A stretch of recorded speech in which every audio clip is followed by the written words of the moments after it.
I should put this in.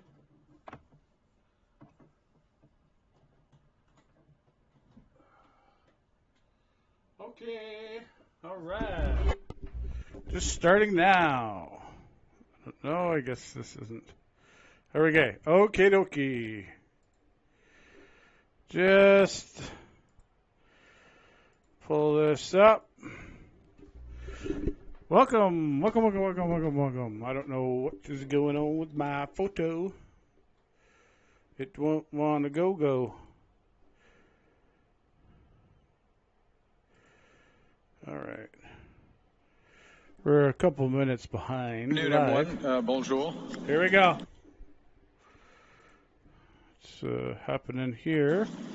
It's great to be here at Fort York. Built in back in Fort 1935, York. This armory was constructed for a new unit, one that was created as part of a major modernization of the militia. And today, once again, we're here because we are beginning the work of modernizing and strengthening not just a militia, but Canada's entire military. Militia? Reserves. Early this morning, with the Chief of the Defence Staff, with the Minister of National Defence, we outlined a plan that will redefine Canada's place in a more dangerous and divided world. At the center of that plan are the men and women of the Canadian Armed Forces, the individuals who make immense sacrifices every single day in the service and protection of Canada and our allies. Le système international sur lequel nous nous sommes longtemps appuyés est de plus en plus instable. Alors que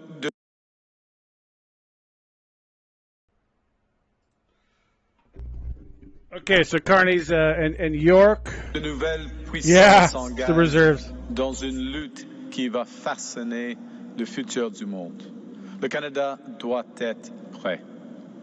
Nous devons être prêts à protéger les Canadiens et Canadiennes, nos valeurs, notre prospérité et notre souveraineté. Today, Canada's new government is tabling what's called supplementary estimates. They include our plan to rebuild, rearm, and reinvest in the Canadian Armed Forces.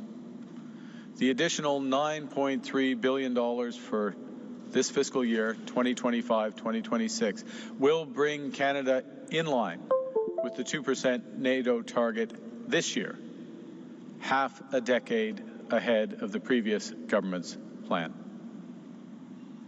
Right now, Canadian Armed Forces members are fighting forest fires to protect their fellow Canadians and communities. In fact, members from here are in Sandy Lake as we speak. They're defending our coasts and waters. They are patrolling the Arctic and supporting our allies on Russia's frontiers. Again, members from here, including the signalers stationed in Latvia. They do so in tough conditions, and too often, has to be said, they do so with inadequate equipment. They deserve better, and they will have better. Members of our armed forces will get a well-deserved salary increase, which will contribute to better recruitment and retention of personnel. We will modernize, streamline, and enhance the benefit system so that veterans and their families can get the support they need sooner and more easily. And we will invest in research to support women's veterans' health. We will importantly invest in military equipment, infrastructure, and technology by procuring new aircraft, armed vehicles, drones, and ammunition, as well as new sensors to monitor the seafloor and the Arctic. We will repair and maintain existing ships, aircraft, infrastructure, and other assets that for far too long have been allowed to degrade. We'll expand the reach and capabilities of the Canadian Coast Guard and integrate them into our NATO defense capabilities. And we will invest in modern and secure technological infrastructure, including artificial intelligence, cybersecurity, quantum technologies, and our capacity in space. Our plan will include the support of key capabilities, including the Arctic over-the-horizon radar, the Joint Counter-Drone Program, joint support ships, long-range precision strike capability, increased domestic ammunition production, additional logistics utility vehicles, light utility vehicles, and armored vehicles. Il est temps pour le Canada de tracer sa propre voie, de s'affirmer sur la scène internationale. Il est temps de défendre nos valeurs avec ceux qui les partagent. Il est temps de partager avec le monde une approche et une vision distincte. As the world grows more dangerous, we will secure Canada. And through these efforts, we will also create tens of thousands of high-paying jobs right here at home. Canada will lead with the strongest economy in the G7 and a strong, secure, and sovereign future for all Canadians and for all time. Thank you very much. Merci, and I'll now be pleased to take your questions. Nous allons maintenant passer à cette conférence de presse. We'll now begin the press conference. Nous commencerons avec une question et une relance. We'll begin with one question and one follow-up. Première question, first question. Good afternoon, Prime Minister Carney. John Vinavali Rao with CTV National News. You're moving up the NATO spending target in a way that you didn't talk about during the election campaign. How much of this is going to be creative accounting, shall we say, to get to the target you need ahead of this NATO meeting at the end of the month? Thank you for the question. None of it is going to be creative accounting. Look, I think what you're seeing here is a reflection of several factors. One, the good work that's been done by Department of National Defence, the Canadian Armed Forces in advance during this period. Let's face it, where there were election campaigns and the focus was only on the immediate as opposed to moving forward. That's the first thing. The second is a full recognition by Canada's new government of the fundamental importance of providing the basics, the foundations, proper pay, proper benefits, proper housing, munitions, equipment, the basics are there. But then moving off from that to begin to build these critical capabilities. And I would say one other thing, and I'll hand back for your follow-up, which is that we're also recognizing that even during the elections campaign from the start of the year, the world shifting, the nature of our alliances changing, the expectations within those alliances, but also our expectation for what we need to do to protect Canada have shifted. And when it's something as fundamental as defense of Canadians, defense of Canadian interests, you need to act. And that's why we're pulling things forward. There's still a massive procurement problem for the Canadian military. How do you intend to fix that with this announcement? Yeah, so part of this announcement, and it's an incredibly important question, if I can just expand on it for a moment, which is there's several aspects of procurement issues. The first is the speed with which, there's announcements, there's money allocated, but that money doesn't get spent, it lapses in the parlance, and that means that the women and men of the armed forces don't have the equipment they need. We can't deploy as we need to. Secondly, there's an issue about predictability of the spend. It's very hard for our armed forces, Department of National Defense and their support, to plan 3, 5, 10 years out. They need to be able to do that. So we need to be more consistent. And the third element of procurement is around how do we procure in a smart way. And that starts with value for money. Every taxpayer dollar is precious. But it's also being smart about having the maximum economic impact here in Canada. And so what you're seeing with the announcement today is greater predictability, commitment to the scale of investment, predictability about the types of capacities we're going to be building. And then thirdly and importantly, a structural change, which we've mentioned before, but we're emphasizing, is that we will create a new defense procurement agency. We're in the process of doing that. And that agency will have various abilities for various reasons. We can discuss it at another juncture in more detail, where they can move more quickly in making procurement decisions. They will have that focus on building Canadian capacity at the same time. And so they'll help solve these very real issues that you're raising. Thanks very much. Thank you. Next question. Hi, Mr. Carney. Jacob Lawrence with Bloomberg News. I just wanted to ask again on how this will be paid for. Are you looking at taxes or program cuts, additional debt? So we, one of the things we've said from the start in recent months is there's a few big decisions in the very near term for the government. Some of them don't cost or cost very little, which, for example, the One Canadian Economy bill, which is now before the House, will have a huge impact in terms of growth in this economy and bringing the country together. Others have a more significant impact, and you just mentioned two. Today's announcement and this focus on meeting our own responsibilities to protect Canadians, but also our NATO obligations at the same time. It's this decision that we're announcing today and the associated summit at NATO towards the end of this month. Those are significant events from a budget perspective, and we wanted to get to a point where we had addressed those.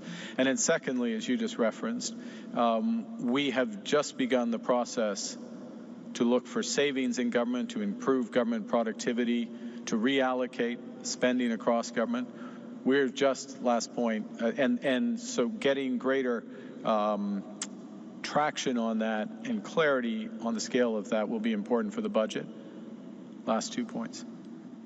Budget will be delivered in the early fall. The Minister of Finance will be more precise in due course. But we just cut taxes. We're not raising taxes. We just cut taxes.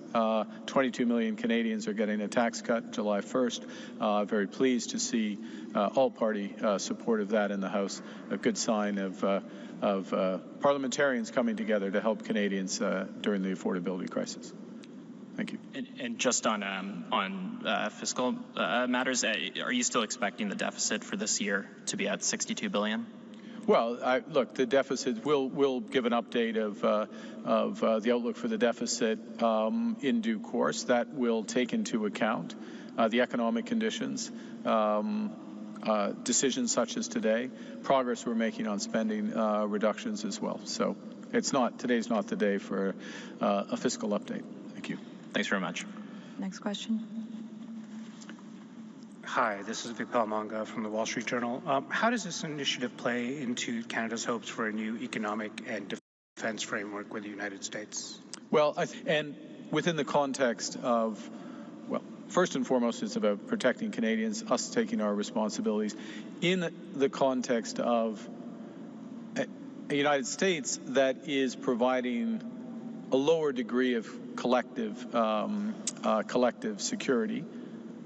Understandable, very clear, understandable. So we're stepping up. It's also understandable, quite frankly, because the threat landscape, unfortunately, for this country has increased with both the policies of some countries, with non-state and terrorist actors, but also technology and the ability to.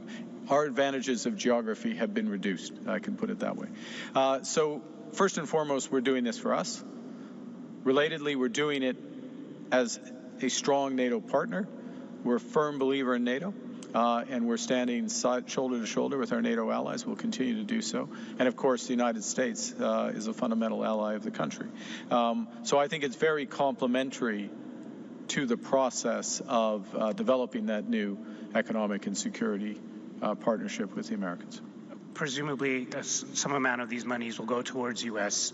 Companies and defense contractors. Does that help in your negotiations with the U.S. at all? Well, we are certainly in the top 20 clients, if I can put it that way, of the United States defense industry. And we are significantly increasing our defense spend. So it's material. We are material. And of course, there are many complementarities between our expertise, including the women and men of the Canadian Armed Forces, but also technical expertise. A complementarity which will only increase with what we're announcing today. I'll give you an example. Canada is absolutely one of the world's leaders in cyber and AI.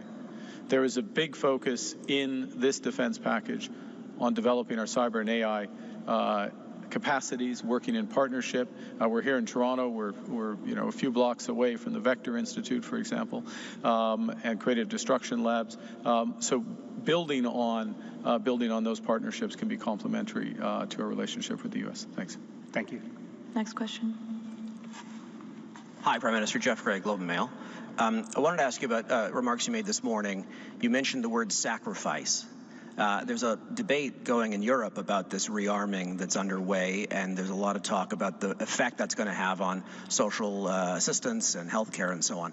You did use that word today. Are Canadians going to have to sacrifice something, future healthcare increases or something to pay for in the long term, not just 2%, 3%, 5% more spending on the military?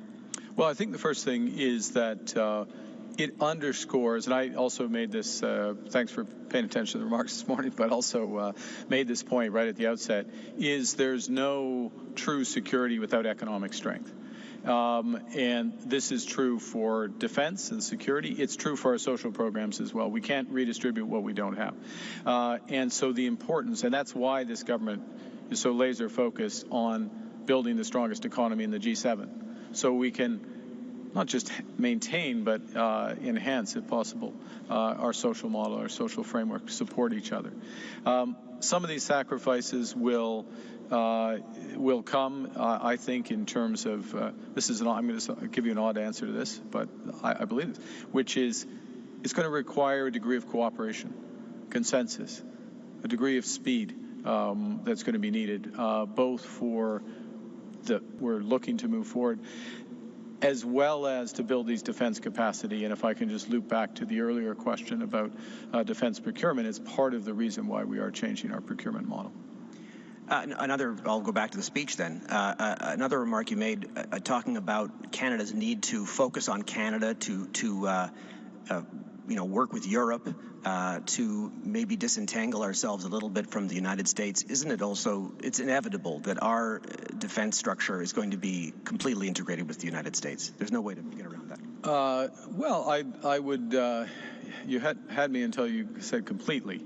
No, it's not inevitable. I would change from that line. We are very close and complementary defense partners with the United States. That will continue in many respects. I'll give you the example of ballistic missile defense in its broadest sense. NORAD as a component of the broader. It makes, there are many, many reasons for very close, if not enhanced, cooperation between Canada and the United States. And we are working intensively on the best way to do that. But there are other areas, and it can be with respect to certain elements of materiel, technologies across any element of the forces, including AI, cyber elements, where we are going to look to diversify. We're going to do more ourselves. We're going to look to diversify our partners. As you saw, I mentioned in the speech, it isn't news, but we are in close discussions with our European partners to join Rearm Europe. That will be an element of diversification. That's just smart. It's better to be diversified. It's better to have options. It's better to have different supply chains and broader partners. And of course, what we're talking about, last point, is diversifying with our closest allies. Right? These are our closest allies in Europe that we diversify with, and it will be to the benefit of the Canadian people. Thank you. Next question. Hello, Prime Minister. Nathaniel Dove with Global News. You said during the campaign with regards to national defense, you don't start with a percentage of GDP or what can be an arbitrary figure when it comes to national defense.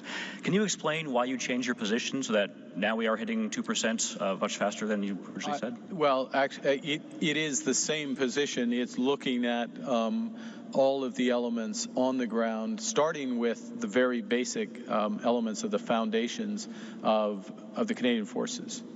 Pay, the lodging, munitions. I'm being simple, but I could give you very large, just the day in, day out experience, both of the individuals, the support they have, the support our veterans have, but as well the equipment that they have on in protecting us on the battlefield.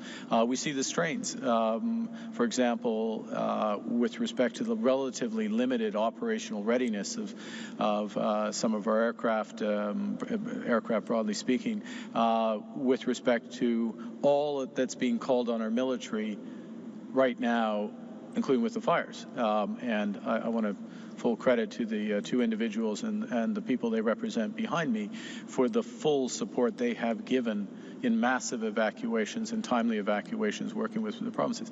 But we need to build up that capacity, and seeing that, knowing that, and knowing we can act on it makes sense to act now. And then the second thing is the scale of the what I would call the enhancing our military capabilities across cyber, AI, critical minerals, other elements of that. There is an immediate need or immediate opportunity now. It happens that puts us in a position where we're not just at 2, we're above 2, probably rounded to 2.1% of GDP, okay, for what it's worth. Last thing, if I can say, is that I did make the point about, within the context of a broader negotiation within NATO, about longer-term targets, and that's something that's under discussion, is that we're going to be guided by what's necessary. Again, we're going to keep the same principle, not to satisfy, all due respect to them, NATO accountants, some magic number. It is about the results. So speaking of the NATO accountants, you said that this morning as well. Mark Rutte, I think on Wednesday last week, NATO Secretary General said that we can forget about keeping ourselves safe with 2%, and allies now are discussing 5% overall of GDP spending, 3.5% directly towards defense. When will Canada meet those new numbers? And if not, what message does that send to our allies when we are now, I suppose, meeting 2%? Well, first, we are meeting 2%, and that is the NATO target as it is today. Secondly, as you just said, NATO allies will be discussing what, in addition, and there will be, we can see from our own needs, our own requirements over the medium term, that we will need to spend more, in our judgment, more relative to GDP.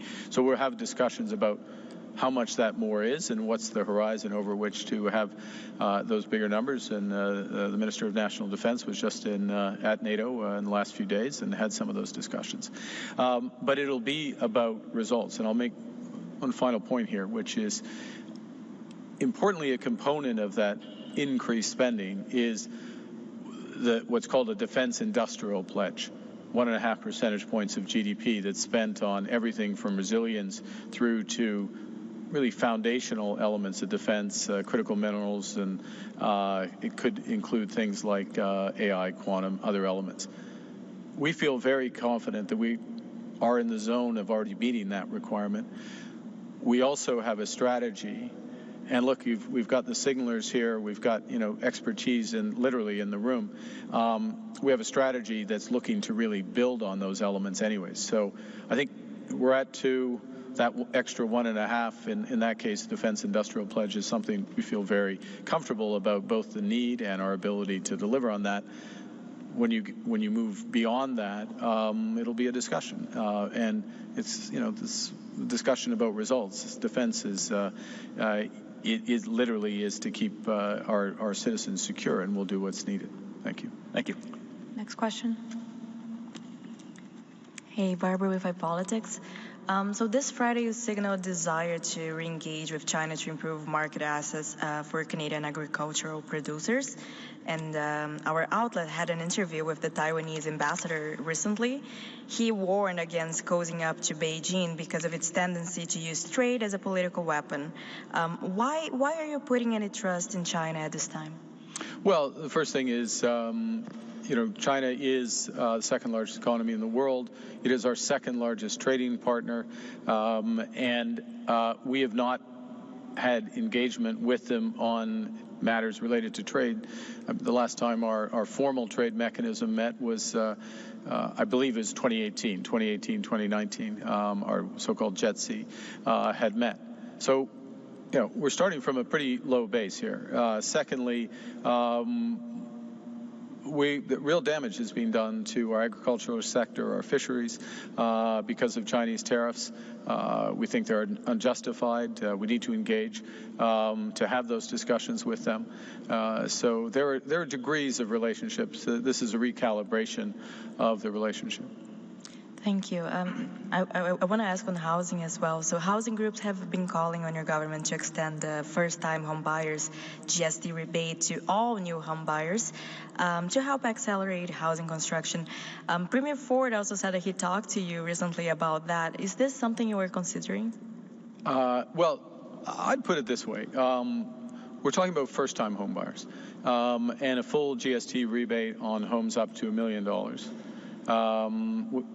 And still it's a sliding scale up to $1.5 million. What we're looking to is to help younger Canadians getting their first home and others getting their first home. When you move beyond $1.5 million, we're in a different calculus. We're in Toronto, but I know the housing market here, it's expensive, but we are talking about first-time home buyers, grading affordability for them, $50,000 maximum off the price of the home, which seems appropriate. And if I can go back to a very earlier question, which alluded to the word sacrifice, I'm not sure it's a sacrifice, but at some point, those types of supports and mechanisms need to be targeted. And in a world where it's a dangerous world, we need to invest in our military. Maybe providing a tax break for a $2 or $3 million home is not our top priority. Thank you. Thank you. Last question. Good afternoon, Mr. Prime Minister. Jamie Strachan with CBC. Obviously, we're talking about a lot of money here, over $9 billion. Are you confident that DND has the capacity to actually spend it? Well, thank you, Jamie. That's one of the issues. It's been a historic issue. It's one that we looked at closely in terms of designing the package of measures here. Some of it is very spendable, if I can put it that way, in the short term, going directly to personnel as an example, directly to munitions, places where there's capacity. Some will be in partnership with our allies, including Ukraine, where, again, very high degree of confidence there. And there's going to be a great focus on ensuring that this money is as effectively used as possible. Where I'd flag is in those cutting-edge areas around building our cyber capacity, AI capacities, and others. We actually have good programs. We have great opportunities to do those, but they're, in effect, when I say good programs, we have good opportunities, maybe is a better way to put it. And we have great companies that are available for that. But we'll have to do a bit of work to move those out. But we fully intend to do that. And if I can just use your question again to reemphasize, this reform we're making to the Defense Procurement Agency, which will not affect, to be clear, the very short-term spending, but will affect medium-term spending. The motivation of your question is one of the reasons why we're doing that. And just a question about... Vers la fin, puis l'autre question, et puis c'est nécessaire maintenant ou... En ce qui concerne la... OK, d'accord. En français, je vais traduire. I'm going to translate for Madam. Oui, some of it is very spendable, if I can put it that way, in the short term, going directly to personnel as an example, directly to munitions, places where there's capacity. Some will be in partnership with our allies, including Ukraine, where, again, very high degree of confidence there. And there's going to be a great focus on ensuring that this money is as effectively used as possible. Where I'd flag is in those cutting-edge areas around building our cyber capacity, AI capacities, and others. We actually have good programs. We have great opportunities to do those, but they're, in effect, when I say good programs, we have good opportunities, maybe is a better way to put it. And we have great companies that are available for that. But we'll have to do a bit of work to move those out. But we fully intend to do that. And if I can just use your question again to reemphasize, this reform we're making to the Defense Procurement Agency, which will not affect, to be clear, the very short-term spending, but will affect medium-term spending. The motivation of your question is one of the reasons why we're doing that. And just a question about... Vers la fin, puis l'autre question, et puis C'est nécessaire maintenant ou... En ce qui concerne la... OK, d'accord. En français, je vais traduire. I'm going to translate for Madam. Oui. En ce qui concerne l'approvisionnement et la capacité du département de la Défense de mettre en œuvre ce montant de l'argent, c'est une bonne question. La réponse est la plupart des dépenses sont à peu près immédiats. Ce sont des salaires. Ce sont pour des hommes et des femmes de la force. Okay. All right. That's what we got. Okay, that's what we got today. I'm going to do the replay again in a second. Here, I got to put it while I'm waiting for this silly picture to go. So he basically reiterated what he had yesterday. Some questions about Taiwan, doing deals with China. Frick, it's hot in here. He had the show on the background.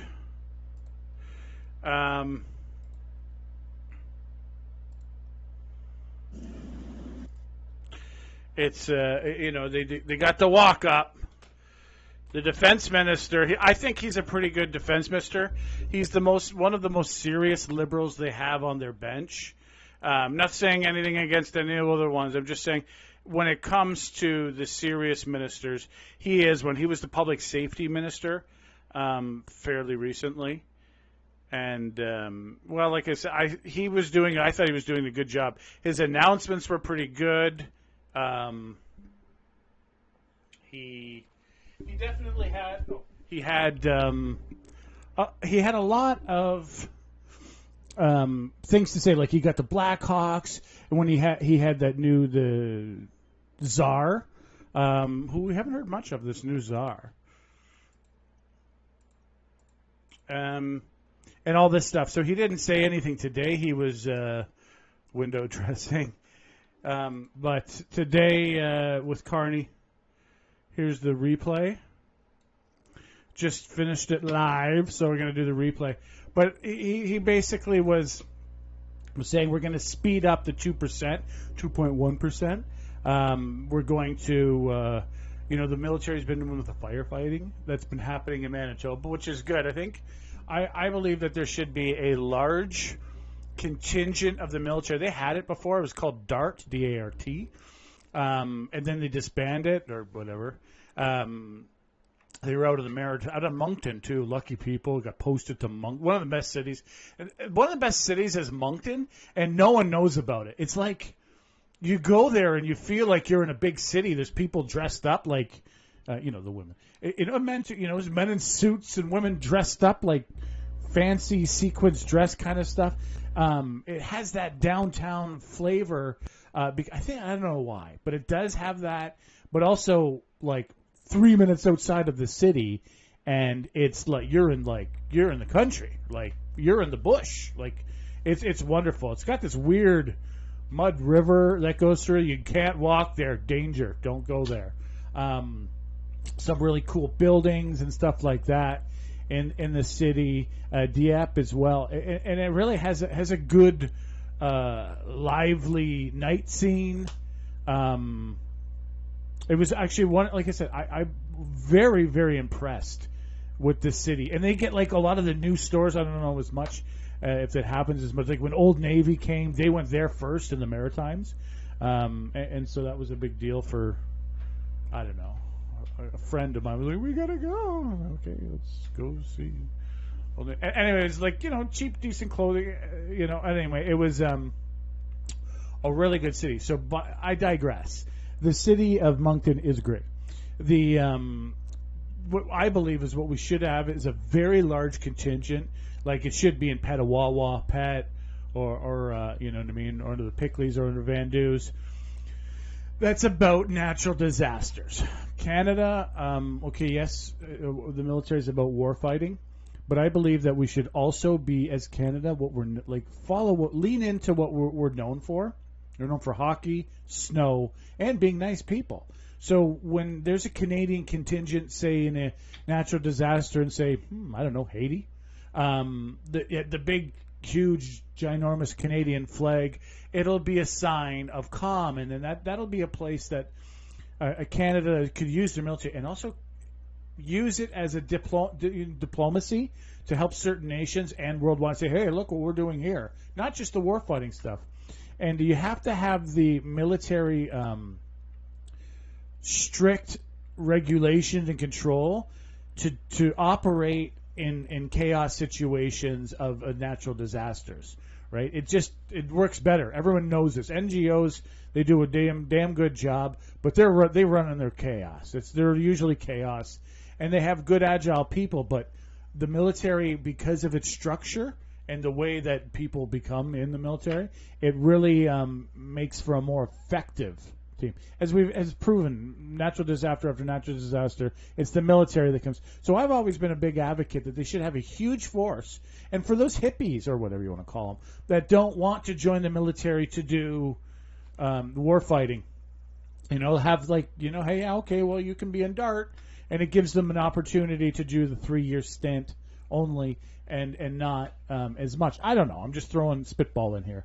I think that it would be a great thing to show Canada, and it has to be ready. You can't just, well, you can, but it's difficult when you just, it's a forest fire. Like, we have forest fires every season. There should be a forest fighting unit in Canada. We have them every year. Like, it's actually comes like clockwork. It's a season now, and as honestly, it's getting worse. I don't know what's going on, but it's getting a lot worse in Canada. A couple of years ago, I remember it was like the whole Niagara Falls smelled like a campfire, and it had nothing to do with Niagara. It was like 100 miles north, 200 miles. Unbelievable. So, okay, I digress. What do we got to say here? Some people have, the military was, tweezers? Why, what's wrong? Look inside. His French is getting better. So this is basically what we have is a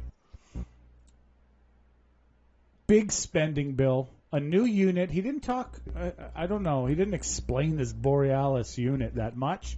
The Made in Canada part is a big deal. I think the questions seem to be very much directed toward the one individual asked about, hey, so how are you going to pay for it? Which is always a good question. How are you going to pay for it?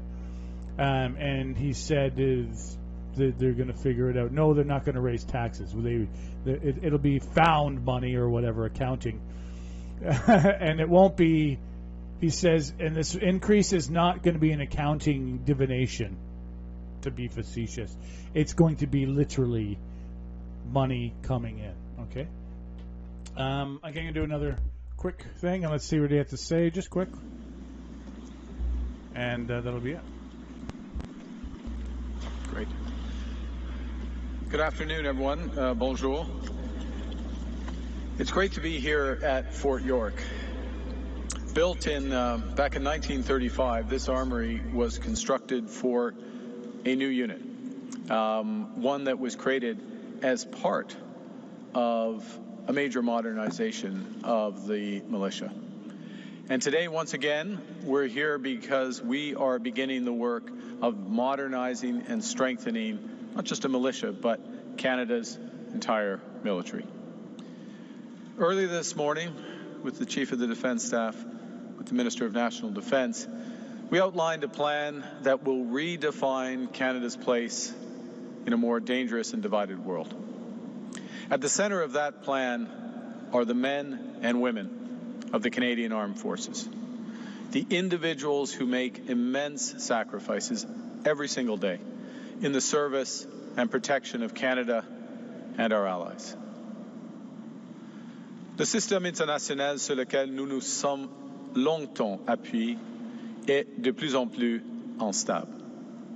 Alors que de nouvelles puissances s'engagent dans une lutte qui va façonner le futur du monde, et notre projet They include our plan to rebuild, rearm, and reinvest in the Canadian Armed Forces. The additional $9.3 billion for this fiscal year, 2025-2026, will bring Canada in line with the 2% NATO target this year, half a decade ahead of the previous government's plan. Right now, Canadian Armed Forces members are fighting forest fires to protect their fellow Canadians and communities. In fact, members from here are in Sandy Lake as we speak. They're defending our coasts and waters. They are patrolling the Arctic and supporting our allies on Russia's frontiers. Again, members from here, including the signalers stationed in Latvia. They do so in tough conditions, and too often, has to be said, they do so with inadequate equipment. They deserve better, and they will have better. Members of our armed forces will get a well-deserved salary increase, which will contribute to better recruitment and retention of personnel. We will modernize, streamline, and enhance the benefit system so that veterans and their families can get the support they need sooner and more easily. And we will invest in research to support women's veterans' health. We will importantly invest in military equipment, infrastructure, and technology by procuring new aircraft, armed vehicles, drones, and ammunition, as well as new sensors to monitor the seafloor and the Arctic. We will repair and maintain existing ships, aircraft, infrastructure, and other assets that for far too long have been allowed to degrade. We'll expand the reach and capabilities of the Canadian Coast Guard and integrate them into our NATO defense capabilities. And we will invest in modern and secure technological infrastructure, including artificial intelligence, cybersecurity, quantum technologies, and our capacity in space. Our plan will include the support of key capabilities, including the Arctic over-the-horizon radar, the Joint Counter-Drone Program, joint support ships, long-range precision strike capability, increased domestic ammunition production, additional logistics utility vehicles, light utility vehicles, and armored vehicles. Il est temps pour le Canada de tracer sa propre voie, de s'affirmer sur la scène internationale. Il est temps de défendre nos valeurs avec ceux qui les partagent. Il est temps de partager avec le monde une approche et une vision distincte. As the world grows more dangerous, we will secure Canada. And through these efforts, we will also create tens of thousands of high-paying jobs right here at home. Canada will lead, with the strongest economy in the G7 and a strong, secure, and sovereign future for all Canadians and for all time. Thank you very much. Merci, and I'll now be pleased to take your questions. Nous allons maintenant passer à cette conférence de presse. We'll now begin the press conference. Nous commencerons avec une question et une relance. We'll begin with one question and one follow-up. Première question, first question. Good afternoon, Prime Minister Carney. John Valley Rao with CTV National News. You're moving up the NATO spending target in a way that you didn't talk about during the election campaign. How much of this is going to be creative accounting, shall we say, to get to the target you need ahead of this NATO meeting at the end of the month? Thank you for the question. None of it is going to be creative accounting. Look, I think what you're seeing here is a reflection of several factors. One, the good work that's been done by Department of National Defense, the Canadian Armed Forces in advance during this period. Let's face it, where there were election campaigns and the focus was only on the immediate as opposed to moving forward. That's the first thing. The second is a full recognition by Canada's new government of the fundamental importance of providing the basics, the foundations, proper pay, proper benefits, proper housing, munitions, equipment, the basics are there. But then moving off from that to begin to build these critical capabilities. And I would say one other thing, and I'll hand back for your follow-up, which is that we're also recognizing that even during the elections campaign from the start of the year, the world shifting. The nature of our alliance is changing. The expectations within those alliances, but also our expectation for what we need to do to protect Canada have shifted. And when it's something as fundamental as defense of Canadians, defense of Canadian interests, you need to act. And that's why we're pulling things forward.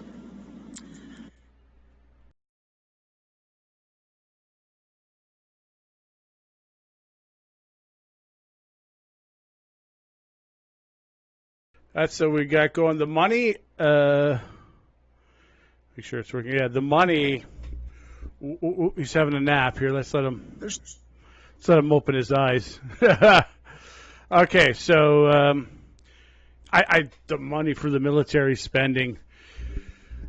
Most likely, they're spending equal amounts on consultants. So I've heard, well, Carney has said, I should say, that he's not gonna spend on consultants the way he has been. I've been a huge.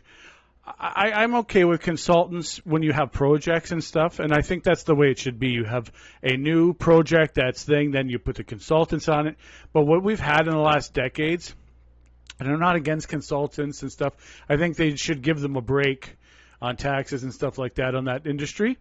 But at the same time, you elect a politician to take the questions. You hire a bureaucrat to come up with the answers. And you hire the politician to come up with the answers. But in a lot of cases, not just here and in Canada and the States, they're basically obfuscating their duty a lot of times because it's easier to say, well, we hired a consultant. Look what the Democrats are doing right now. $20 million to go to a hotel to ask how to bring men in, right? And they came up with some words. It's just the consulting thing is obfuscating of duty, I believe. And instead of putting that consultant money there, they should be putting the consultant money in new projects, in my opinion. Having the consultants let them know where is the best place to build this project I said it is, like, you know what I mean, exact by the meter. Consultants are good and they're everything like that, but at the same time, it's very growing. They said I read, let me know in the comment, but I read that it actually was the same amount that they spent on consultants as they did the military, which, and in the last budget, we don't know when that next one's coming out. That to me it seems too high, and that, you know, there's been a lot of poor governance that's been happening. In my opinion, it's better that the elected official, who the people can hold to account more, because eventually we hold them to account anyway. Whether they get a consultant or not, we still are like, yeah, well, you know. Consulting is a great thing, but this country right now needs, I believe, to focus on this corridor that, of course, I always talk about. I'll even put it up. Of course, it's here. And the corridor, this corridor, a wonderful thing from Alberta to Manitoba to Churchill or Nelson, somewhere in there. They're talking about maybe a Nelson, it's just lower, and then having Churchill is more because it's more of a tourist destination, which kind of would be cool. Churchill is world, but I think it should be Churchill, to be honest. And then it'll go down south anyway to the other area, but Churchill is already it's already kind of set up for this. So both areas should be good, and the other one being, you know, more of a tourist destination worldwide. But we have to, I think, get the consultants onto advertising Canadian places, like, you know, polar bear. Everyone in the world that doesn't have snow is like in awe of snow, and then you add a polar bear in, lovely. And they're dangerous as heck. You can't just go out, and it's not like, you know, Northern Ontario, we can go out, it's only a black bear at night. No, these polar bears, you don't go with a guide, you're going to have problems. So it really increases the need for guides. Anyway, I digress. Okay, that's all we got.